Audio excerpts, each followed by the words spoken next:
বলবেন তাতে বিষয়মূলক অংশ আছে। আমি জানাচ্ছি বিরাদা আসুন আর ডক্টর মহেন্দ্র কুমার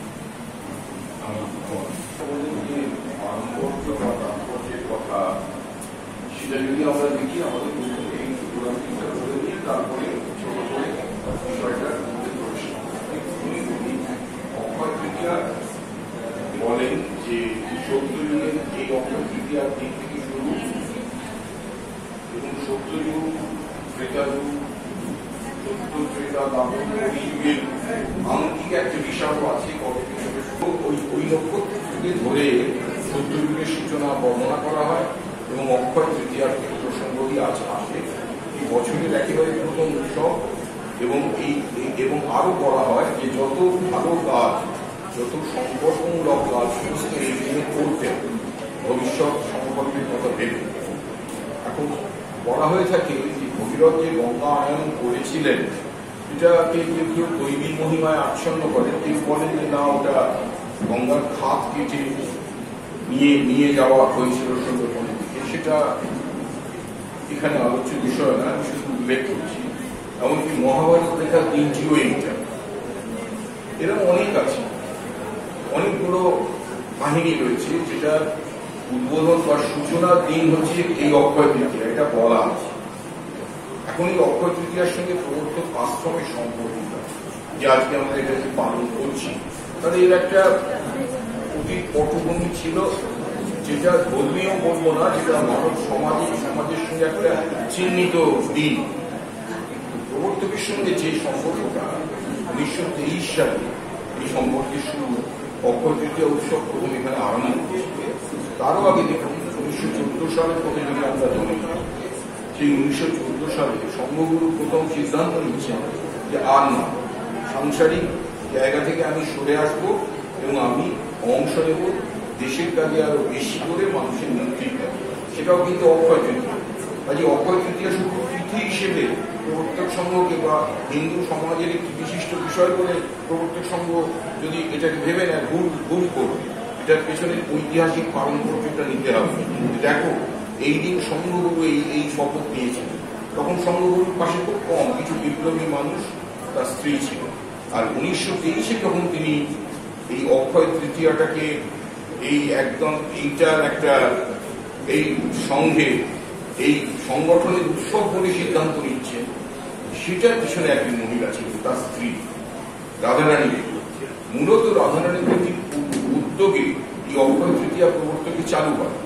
এও সংক্রান্তির ব্রত বলেও এটা পরিচিত এবং তার মনোজ্ঞ বর্ণনা আপনারা পড়বেন, এটা আমি বিবরণে যাব না। জীবন সঙ্গিনী বইটার দ্বিতীয় খণ্ডে আছে যে অক্ষয় তৃতীয়াকে উপলক্ষ করে রাধারানী দেবী কিভাবে উদ্বেগ এবং সমস্ত মানুষজন কিভাবে এটাকে গ্রহণ করছে।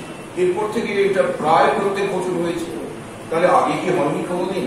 1923-এর আগে হয়নি? হয়েছে তো। মা রাধারানী দেবী তিনি তো করেছেন এটা আশ্রম কন্যাদের নিয়ে। আচ্ছা, আশ্রম কি তখন প্রতিষ্ঠিত হয়েছে? না, আশ্রম প্রতিষ্ঠিত হয়নি, তবে সবাই বসতেন একটা জায়গায়। আনুষ্ঠানিকভাবে আশ্রম কিন্তু তখন তৈরি হওয়ার পরে এই দিনটাকে মা বেছে নিচ্ছেন মূলত এবং সংঘগুরু তাকে সমর্থন করছেন। একটা যাত্রা শুরু করছে প্রবর্তক নতুন উদ্দেশ্য।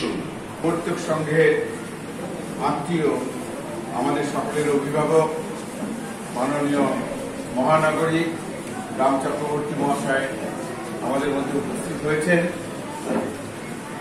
আমরা যারা এসছেন বিশিষ্ট মানুষ, তাদেরকে একটুখানি অনুরোধ করব যে আমাদের একটা বড় কাজ, যে কাজটি প্রবর্তক সংঘগুরু মতিলাল রায় 1915 সালে যে কাজটা করেছিলেন, সেই প্রবর্তক পত্রিকার প্রকাশ,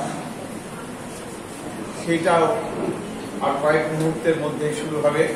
তার আগে আমাদের সংঘগুলোর বাড়ির একদম পাশেই থাকেন দীর্ঘদিন প্রবর্তক সংঘের সঙ্গে যুক্ত এবং সংঘগুলো মতিলাল রায়ের সাক্ষাৎ তার সৌভাগ্য লাভ হয়েছে এবং চন্দননগরের বিশিষ্ট শিল্পী আমাদের সকলের শ্রদ্ধেয় শ্রী তপন চট্টোপাধ্যায় মহাশয়কে অনুরোধ জানাবো একটি সঙ্গীত পরিবেশন করে।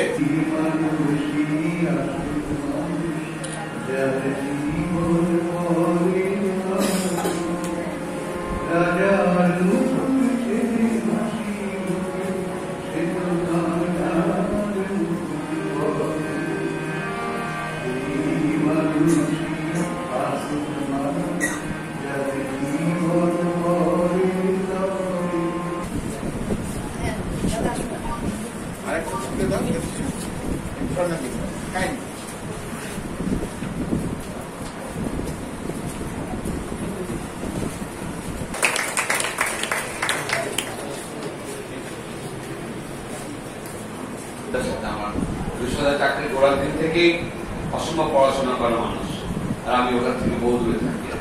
এই জায়গায় করা আছে, কিন্তু আমাদের বহু পুরনো সম্পর্ক, আমার বন্ধুশ্রীটা রয়েছে এবং এখানে এই সভায় যারা রয়েছেন তারা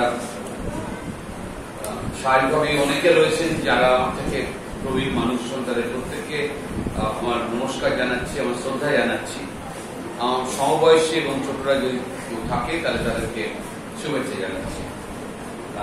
আসলে প্রদীপটা যখন কোনো কিছু বলেন, যজ্ঞের মধ্যে ছিলেন, শুধু একা একা নয়, সমাজের বিভিন্ন অংশের মানুষকে তার সাথে যুক্ত করা, নির্দিষ্ট একটা লক্ষ্য নিয়ে চলবার চেষ্টা করা এবং বারবার করে সেই চলবার যে রাস্তা সেখানে ওঠানামা আছে, কি অদম্য জোর, ইচ্ছা শক্তি, লক্ষ্য, যে তারা তাদের জীবনকাল জুড়ে সেটা লড়েছেন। আমার কথায় বলি যে লড়েছেন। এই প্রতিষ্ঠানের যে মানুষকে কেন্দ্র করে এখানে দুজনের নাম বলতে হয়, সংঘ পিতা সংঘ মাতা আপনারা বলেন, সবাই তাই বলে, আমিও তাই বুঝি। আসলে খুব ওপর থেকে যদি স্থূল চেহারায় আমরা দেখি তাহলে মনে হবে যে এদের চিন্তা কর্মকাণ্ডের মধ্যে একটা বিরোধ আমরা দেখতে পাই। একদিকে ভক্তিবাদ, সেই চর্চা তার একেবারে শুরু থেকে শেষ পর্যন্ত তাতে মজে থাকা একটা মানুষ। একই সময় বস্তুবাদ, বাস্তব জায়গায় দাঁড়িয়ে কর্মযোগ্য কর্মকাণ্ড চালিয়ে যাওয়া মানুষ, বিপ্লবীদেরকে সতীর্থ করে নিয়ে এই পরাধীন দেশকে স্বাধীন করবার যোগ্যে আরোপিত একটা মানুষ। ফলে খুব স্থূল দিক থেকে তাকিয়ে দেখলে মনে হয় যে ভাববাদ, বস্তুবাদ এর মধ্যে কোথাও একটা দাঁড়িয়ে থেকে এরা কি করে কাজ করছে। অরবিন্দ এবং মতিলাল রায় তাদের যে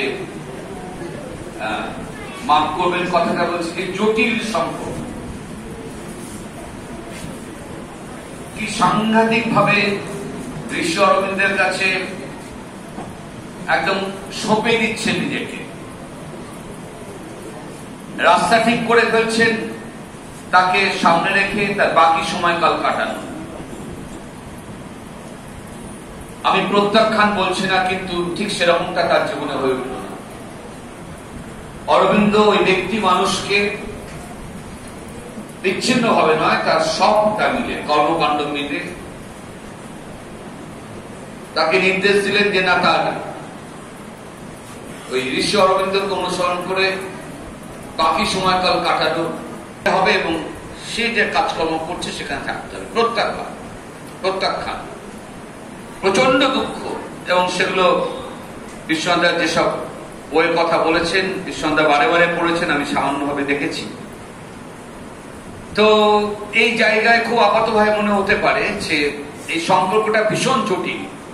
এটা একটা প্রক্রিয়া, মনন শক্তি চর্চার প্রশ্নে একটা জটিল প্রক্রিয়ার মধ্যে ঋষি অরবিন্দ এবং মতিলাল রায় এই প্রবর্তক সংঘ একেবারে জন্মেছে। প্রদীপদা বলেছেন পত্রিকার কথা, এই বছর 3 আগে আমার এগুলো একদম কিচ্ছু সেভাবে লেখাপড়া নয়, মানে একটু ধারণা বলুন। আমি প্রথমে সংগঠনের পদস্পর্শে প্রণাম নিবেদন করি, শ্রী অরবিন্দের পদস্পর্শে প্রণাম নিবেদন করি। আজকের দিনটা হচ্ছে অক্ষয় তৃতীয়া। আমরা সকলেই আমরা ভাবি যে মাসটা হচ্ছে প্রথম বাংলা মাসের প্রথম মাস, অর্থাৎ বৈশাখ মাস হতে হবে, শুক্লপক্ষ হতে হবে, আর তিথিটা তৃতীয়া হতে হবে, তবেই হবে সেই অক্ষয় তৃতীয়া। সেই অক্ষয় তৃতীয়া আমরা মনে করি সেটা সকলের যে যে পেশায় যেভাবে থাকে, যে মানসিকতা, যে মননে চলে, তাদের সমস্ত সেটাই অক্ষয় হিসেবে থাকুক, সেটাই হচ্ছে শুভকামনা, সেটাই হচ্ছে।